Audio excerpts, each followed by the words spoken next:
ஸ்ரீ ரேணுகா அஷ்டோத்தர சதநாம ஸ்தோத்திரம். ரேணுகா அப்படிங்கிறது அம்பாளோட துர்க்கை அம்சத்தை தான் குறிக்கிறது.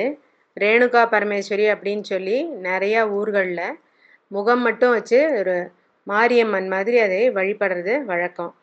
இந்த ஆடி மாதம் வரக்கூடிய வெள்ளிக்கிழமைகள்லேயும் செவ்வாய்க்கிழமைகள்லேயும் இந்த ரேணுகா அஷ்டோத்தர சதநாம ஸ்தோத்திரத்தை சொல்லி ரேணுகா அம்பாளை பூஜை பண்ணோன்னாக்க நமக்கு எல்லா மங்களங்களும் உண்டாகும்.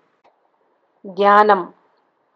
தியாயே நித்யமபூர்வவேஷலலிதாம் கந்தர்பலாவண்யதாம் தேவீம் தேவகணைருபாஸ்ய சரணாம் காருண்யரத்னாகராம் லீலா விக்கிரகிணீம் விராஜிதபுஜாம் சச்சந்திரஹாசாதிபிர் பக்தானந்தவிதாயினீம் பிரமுதிதாம் நித்யோத்சவாம் ரேணுகாம்.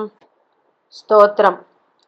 जगदम्बा जगद्वन्द्या महाशक्तिर्महेश्वरी महादेवी महाकाली महालक्ष्मी सरस्वती महावीरा महारात्रि कालरात्रिश्च कालिका सिद्धविद्या राममाता शिवा सान्दा ऋषिप्रिया नारायणी जगन्माता जगद्बीजा जगत्प्रभा चन्द्रिका चन्द्रचूडा च चन्द्रायुधधरा शुभा भ्रमराम्बा ददानन्दा रेणुका मृत्युनाशिनी दुर्गमा दुर्लभा गौरी दुर्गा भर्गकुटुम्बिनी कात्यायनी महामाता रुद्राणी साम्बिका सती कल्पवृक्षा कामधेनु चिन्तामणि रूपधारिणी सिद्धाचलवासिनी च सिद्धबृन्दसुशोभिनी ज्वालामुखी ज्वलद्गान्ता ज्वालाप्रज्वलरूपिणी अजापिनागिनी भद्रा विजया विजयोत्सवा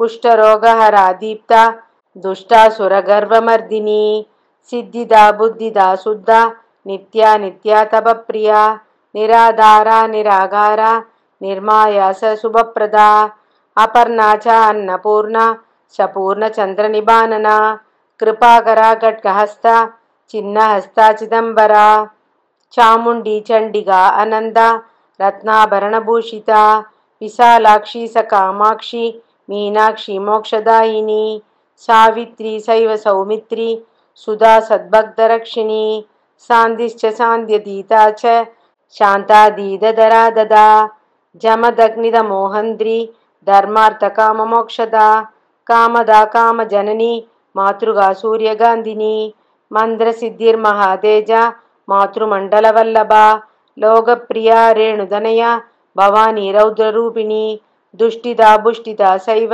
साम्भवी सर्वमङ्गला एतदष्टोत्तर सदनाम स्तोत्रं पठेत् सदा सर्वसम्पत्करं दिव्यं सर्वाभीष्टबलप्रदम् अष्टसिद्धियुतं चैव सर्वपापनिवारणम् इति श्री चाण्डिल्य महर्षि विरचिता श्री रेणुकादेवी अष्टोत्तर सदनामावळि सम्पूर्णम्.